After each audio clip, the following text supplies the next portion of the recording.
If you're passionate about lifelong learning, check out the Charles Koch Foundation. The foundation works to ensure all people have the opportunity to live a life of meaning and contribution based on their unique gifts and aptitudes. They do this by investing in social entrepreneurs who are transforming post-secondary education and business. The institution's most responsible for empowering people to engage in meaningful work that benefits everyone. Visit ckf.org to learn more. Welcome back, everybody. It's your time to EdUp on the EdUp Experience podcast, where we make education your business. This is your special guest host. I'm Dr. Lori Shanson. I didn't need to read that, but I did for some reason. And I am the host of EdUp Accreditation, but I am here taking some time off today to speak to Reuben Ogbonna II. Did I pronounce it correctly? That's correct. Well, thank you so much for joining us today on the podcast. And I know that you're the executive director at the Marcy Lab School. That's correct. It's a pleasure to be here. Thank you for having me and creating the space for this conversation. So tell me this, because when I saw this, the first thing that comes to mind, being that I'm from New York, is the Marcy Projects and Jay-Z and all of that. Yep. Any affiliation? Yeah, no official affiliation, but very much so inspired by Jay-Z. I used to live on Marcy Avenue. Our incredible co-founder, her name is Maya Betacharji. She's our chief program officer. Everything revolving around the student experience is under her ownership and design. Her first job in her career was at a middle school on Marcy Avenue, where she taught for many years. And our first campus was on Marcy Avenue. So, very much so a Brooklyn-rooted organization. Well, when I started to do my research, I saw the tagline, "We prepare young adults to launch careers in engineering through rigorous tech education and leadership development." That's correct. So tell me about this, the Marcy Lab School, rigorous yet affordable college alternative. So when students graduate high school, they can apply to become a student at Marcy? Like, how does it work? Yeah, that's correct. I'll take a step back. I did mention my co-founder was a teacher for a long time, and so was I. When I left college, I joined Teach for America, where I was placed as a high school math teacher in an incredible high school in a town just south of Atlanta, Tri-Cities High School in East Point. And it was my intention leaving college to serve in the Teach for America Corps for a couple of years and then go back into the field of econ and finance, which is what my major was in college. But ever since that first teaching experience, I just knew that my passion and the impact that I wanted to make in the world was going to be through education. And it's very similar for my co-founder, Maya. Both of us taught in high schools, in middle schools in Brooklyn, New York, after I left Atlanta. And one of the things that we saw in New York's ecosystem, Dr. Lori, was that there was a strong college for all kind of mentality and pedagogy that existed in the New York City education ecosystem. Very different in many ways than the one that I grew up in Raleigh, North Carolina. And what we saw as teachers and school leaders in some really strong, high-performing high schools and middle schools was that our teachers and our leaders were working really hard and getting our students to walk across that graduation stage with a college acceptance letter in their hands. But in many ways, that's just where the work begins.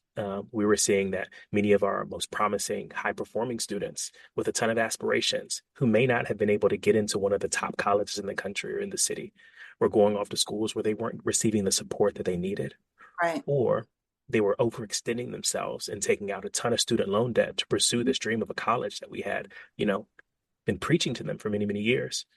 And so I think just one too many students of ours ended up underemployed or in debt without a degree. And we felt that there needed to be another post-secondary option for all of these young people who deserved a pathway into careers that allowed them a life of financial mobility. We launched the Marcy Lab School as an answer to that question of what could another post-secondary pathway be. We launched in September of 2019, and we found a cohort of students to serve essentially as our co-founders. They were in our pilot cohort. And we launched then a model that is very similar to the model that we're still executing today. It's a year-long educational program. It's tuition-free. We focus on an academic training program that will prepare students for careers in the fast-growing tech sector. That means in our first cohorts, software engineering and computer science was the core technical focus. We've now since expanded to data analytics and AI-based curriculum in addition to that software engineering curriculum. Do you offer degrees or do they earn certificates? Like, it's a year-long program. They haven't gone to college. This is an alternative. Yeah, this is an alternative. These are students Okay. who have graduated from high school. They may have spent a year or two in college and decided that it just wasn't serving them or they couldn't financially sustain it. Or they may have graduated from high school and had to work to support themselves or their family. These are students who don't have college degrees. And at the end of this year-long program, they get a Marcy Lab School certificate of completion. It is not a degree. Um, this technical training is also paired with a leadership development program that is our answer to the college's general studies curriculum. And I love together, those two things, Dr. Lori, we have seen is enough when we work really closely with employer partners to help our students land jobs that otherwise would require a college degree. How many students do you serve? Yeah, we started that first pilot cohort 4 years ago with 10 students. Mhm. We've expanded the second year to 30 students and then 50 students. We enrolled 70 students this year, and we have ongoing alumni programming for another 30 to 50 students. So at this And point, where we're do you serving, find the students? I'm sorry to cut you off. yeah, no worries. At this point, we're serving a little more than 100 students a year across all of our Okay. programming. And we find our students through our local partners here in Brooklyn, New York, and in high schools. In many ways, we recruit very similarly to a college. We have a team that is just charged with going out into the community, local high schools, CTE programs, STEM and tech education programs, and we tell the Marcy Lab School story to students who are looking for to continue their learning after high school, but may not necessarily see their college options as the best fit for them. Now, sometimes a barrier to entry for a traditional program is having to wait until a semester starts. And I just think with Mhm. a vulnerable population, you want to make sure you get them in as soon as possible. Tell me about the cohorts and when you accept new cohorts and new students. Yeah, we have a admission cycle that enrolls students twice per year. We have a September to September cohort, and then we have a March to March cohort. And we hope to be able to enroll more students even more frequently than that. It's our belief that where we are now is just a small piece of what we believe is possible for us in the future. So you mentioned a little bit about the piece, the leadership piece that Mhm. takes place in terms of the general education stuff, but what does the curriculum actually entail and how does it combine tech education and leadership development? Yeah, I'll start with the leadership development component because I think it's one of the things that makes this experience special and a unique fit for a young person who's recently left high school. We were inspired by the kind of wide, broad tech education and workforce development ecosystem. Before joining Marcy, I was a teaching fellow at the Flatiron School, one of the top performing for-profit coding boot camps headquartered here in New York City. And the question that we had to answer was how do we adapt this model that seems to be taking off of kind of shorter term, more applied learning models? And they were originally designed for people who were career changers, folks who've already been out in the industry, most of whom have a college degree. How do we take this model and make it relevant and effective for a young person who's 18, 19, or 20 years old, has not graduated from college, and is looking to land their first job? And our answer to that question was our leadership development curriculum. It's a mixture of coursework in professional fluency, how to market yourself, build a resume, network, prepare for to land your first job, and then also things that we believe are components of a really strong college experience. Talking about big ideas such as race, gender, class, ethnicity, identity, who you are, your community, and how that may differ from the community that you may become a part of as you enter the corporate workplace. We talk about civic technology and civic studies. How does technology play a role in making the world a better place? And where are some of the places where it has gone wrong? We have a unit on systems of oppression where our students read texts from Dr. Beverly Tatum, James Baldwin, Michelle Alexander, and we talk about how systems and policies influence like the real lives of people and how as you step into your career, you have a chance to be a leader. And so you can play a part in correcting some of the wrongs that systems and structures have created in our Mhm. communities. And then all that comes together. I'll just say that all that comes together with our technical curriculum in that we're also teaching students how to build applications and analyze data in the real world. So how do you take those things that we've talked about in the L&D curriculum and then build a technical solution that like begins to help you feel empowered to change these things as you lead Marcy?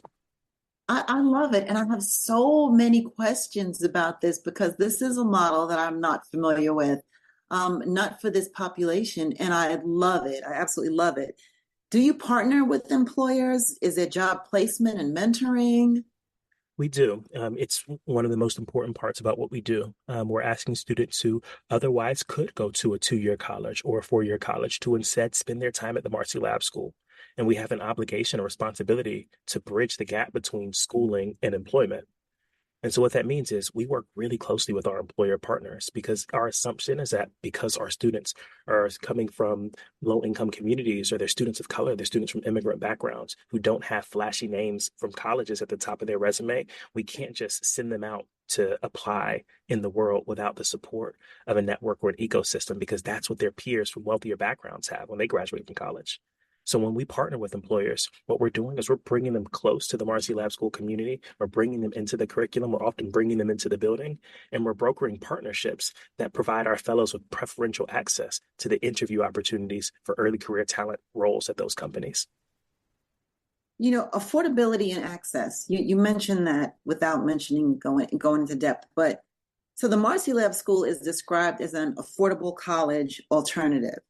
So how do you ensure that the programs remain accessible to the students that you want to serve? Like they're not going to go to a community college. They may have gotten some financial aid. How do you all manage that? Yeah, well, a couple of ways. One, our model is tuition free. In this moment, we're fortunate to be supported by. Wow. Yeah, Awesome. yeah, we're fortunate to be supported by a number of corporate institutions, family foundations, high net worth individuals that are invested in one or of two things, either A, creating a more diverse tech talent pipeline in New York City, or B, creating more pathways for students who may not have access to the best of the traditional higher education system in this country. There happen to be a number of people who are invested in those two problems, and they're proud supporters of the Marcy Lab School. It enables us to offer the program tuition free to students. That is Um, amazing. Impressive. I love it. yeah, Now, must the students live in Brooklyn, the Marcy Project, or can they come from other boroughs? no, students come from all five boroughs and also the tri-state area. I think as we've grown and people have begun to hear about us in other regions of the country, we have students who apply to the Marcy Lab School from other states even each year. But we're very much so kind of focused on Right. edifying the New York community. Well, what kind of career outcomes have you seen for your fellows? Can you share some success stories that might highlight the impact of the program? If you're passionate about lifelong learning, check out the Charles Koch Foundation. The foundation works to ensure all people have the opportunity to live a life of meaning and contribution based on their unique gifts and aptitudes. Visit ckf.org to learn more. Yeah. Um, I started off by sharing a story of those initial fellows who we call our co-founders because they were so instrumental in helping us determine what this program needed to be for the future generations. They took a chance. They They took a took a chance. chance. Yeah. They took a chance. And then halfway through their cohort, the pandemic interrupted them and we had to take all of our programming onto Zoom. But they did it incredibly well. And when they graduated, they landed jobs in software engineering at companies like the New York Times and Awesome. Spotify and Asana and JP Morgan. Their average salary was $103,000 per year. They were Great. 19 and 20 years old and they didn't have college degrees. And we've been really fortunate to continue building partnerships and enrolling more students to maintain a really high average salary for our graduates. When I think about the things that make us really proud, the number of graduates who have gone on to be the first engineers, the first tech talent professionals at their company who are coming from these non-traditional backgrounds have performed really well and inspired their companies to come back and hire for Marcy again and again. And in that way, our fellows are leaving their own legacy. I just love this story. I love this whole school, the Marcy Lab School, because growing up in New York City the way I have, educational is transformative if you grew up like I did. Mm-hmm. And just to offer the education and the students not have the burden of tuition and then having the ability to earn positions that can change the trajectory of the livelihood of their family is incredible. Thank That's you. very powerful. That's our mission. Thank you. Love it. Well, what are some of the biggest challenges you face in running the Marcy Lab School? Yeah, I certainly want to talk about challenges. But what you just said reminded me to also just share a bit about what the long-term aspirations are. One of the moments that really anchors and continues to inspire me and my co-founder Maya. We taught that first class before we were able to raise money to build an organization. It was Mhm. just me and Maya and our students in the classroom, and we taught them. In many ways, we had to learn beside them so that we can be the best teachers for them. Um, those folks have been out in the workforce for 2 to 3 years now, and um, I remember when the first fellow came back and told us that she had purchased an investment property for her family in New York Wow. City at the age of 21. Yeah. Um, it was this recognition that this hypothesis like has legs, this idea that if we can invest in young people earlier, not have to wait 4 years, maybe 5 or 6 years until you graduate and then come back to get a graduate degree before you could begin earning, plus paying down student loan debt. If you Yeah. give them an accelerated pathway to a meaningful career that allows you to begin earning, you know, you can begin to reverse some of that racial wealth gap because by definition, their peers have a head start. So we have to give them a competitive advantage. And then the thing that makes us also proud is like that young person and many others who have gone through the Marcy Lab School and landed jobs have decided after they've gotten their job, they want to go back to college. They take classes at night. They take classes, on a break and slowly begin to work at this aspiration they have because they have the financial freedom to do so. And so, when I think about the long-term vision for what I want this to be is not necessarily having students have to make an either or choice, but have both and options. Are you at capacity? Is there room for growth? Um, Very much so. That's our aspiration. I think, in many ways, the first few years of the Marcy Lab School was just trying to figure out, like, is this possible? Could we get companies to take a look at, to hire students who do not have college degrees for these highly coveted, high paid roles? And all of our work in our first couple of years was just trying to figure out, like, is that possible? What does it take to make that happen? And this next chapter of Marcy is figuring out what does it take to build an institution that will enable that product to scale? Like, how do we reach the many thousands of young people in New York who could benefit from a model like this? And there's a lot of learning that we have to do. We're a young organization you asked the question, what are some of the challenges that we're facing? I'm happy to answer that. We have a ton of them, but they're all challenges that excite me because if we can wrap our hands around them and really put our best foot forward, there are a ton of people, young people, a lot of families and communities that can be transformed by a model like this. Well, give me an example of one of them. You never know who's listening. There may be Yeah.